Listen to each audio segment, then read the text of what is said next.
یو بادشاہ راوتلی و د شپې او ګرځېده د وطن حال یې معلومه و څوک خو غلا نه کوي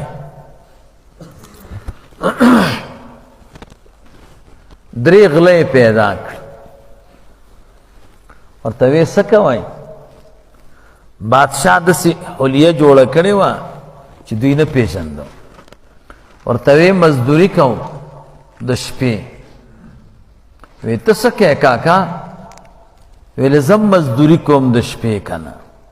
شپې خو مزدوري غلا ته وایي ویلې ما ځان سره ملګری کوئ نه ورته وی چې تا ځان سره ملګری کو نو تا کې څه کمال دی وی ما کې دا کمال دی چې کله یو مشکل کار پیښ شي چې حل یې نه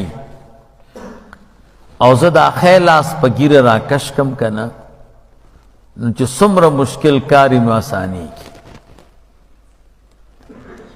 او چې کله یو اسانه کاري او زه چپ لاس په ګیره راکش کم بې څوک نشي حل کولی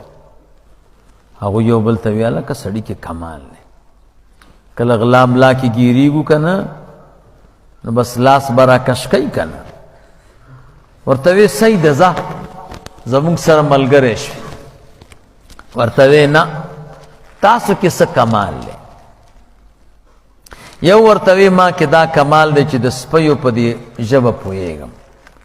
دا سپي چې غپېږي نو زه پوهېږم چې دا وایي دا وایي دا وایي هلکه وی ته خو هم ډېر تکړه یې دې بل ته وی تا کې څه کمال دی وی ما کې دا کمال دی زه چې یو کور ته ور واوړم که نه نو کور کې خو روپۍ سړي ته نه معلوم او دا پوزه په ځمکه راکش کم نو زما دې پوزه کې دا کمال دی چې زه روپۍ معلوموم دومره روپۍ دې کور کې دي او زه معلوموم چې فلانی بکس کې دي بس ډایرکټ ورشم چې راویل ابل ته وی تا کې څه کمال دی وی ما کې دا کمال دی چې زه د شپې د چا سټ وینم سټ په تیاره کې او بیا د ورځې مخ وینم نو زه پیژنم چې دا هغه مخ دی چې بیګا مې د سټ لیدلی هلکه وی تا کې خو کمال دی وی راځئ چې مزدوري کوو د چا په کور ورځو وی د دې بادشاه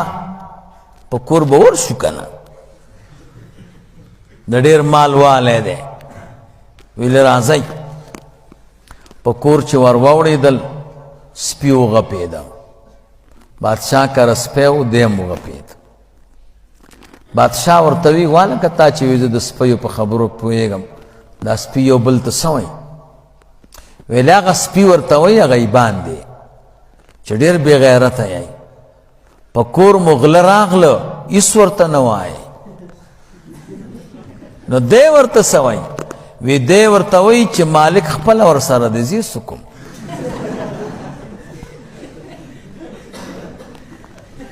غلار سړی نشي کولی چې د کور مالک ورسره نه وي که نه خپلوان غلته څه پته ورته وی هلکه کمال خو درکېد خو بیا هم دماغو کار نه کوم علم سره چې دماغ نه وي بیا هم فایده نه کوي ښه یو سړي وي علم زده کړی و عقل ورسره نه و د چا په موټي کې به چې یو شی و که نه معلومه و به نو یو سړي ورته مرۍ راوړه او موټي کې یې ونیوه وی زما دې لاس کې څه دي هغه چې خپل علم تجربه کې که نه وی ستا دې لاس کې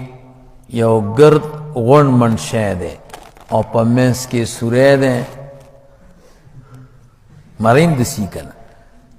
ویلې نوم یې څه دی وی د ژرندې پل ګوره عقل ورسره نه و ژرندې پل لاس کې ځایږي ابل ته وی ته خپل کمال ښکاره که روپۍ چېرته دي هغه پوزه په ځمکه راکش کړه ویلې دومره روپۍ دی او فلاني بکس کې دي ویلې ورشئ راوی اغستې چې کله راووته هغو ډېرې روپۍ وې بادشاه ورته ووی چې تاسو درې ملګري زه یو یم او دا شپه ده تیاره ده دې کې د لوټونو پته ډېره نه لګي زه دا روپۍ ځان سره ویسئ سار چې شي مونځ پسې متصل زه به ترماس کې چیم راوړم دود پتی او فلانی کنده کې کینې زه به راشم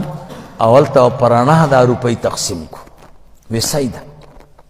درې واړه لاړه او بادشاه خپل کور ته راغی سار چې بادشاه دفتر ته لاړه پولیس یې راوغوښت ورشه هغه کنده کې غله پراته دي غله دي اوری والا سره د روپیو درې واړه یې راوست وینیول هغه یو چې ویلو چې د شپې سټ یې وینم او د ورځې مخ وینم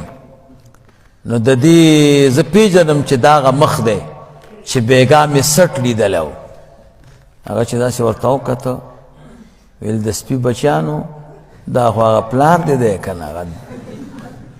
هغه بیګانې چې غلام تې وکړو خو همدا و که نه ورته وی ولې مو غلا کړې ده هغه ورته وی بادشاه صاحب خپله کې پوهېږو خی لاس په ګیره راکش کا چپ لاس راکش نه کې چې تباه به مو کې پوهېږي نو بعضو ګیرو کې کمالي که نه نو داسې قصې چې دي که نه دا ما 3.5 سوه یادې کړي دي پوره 100 جلد کتاب ته جوړېږي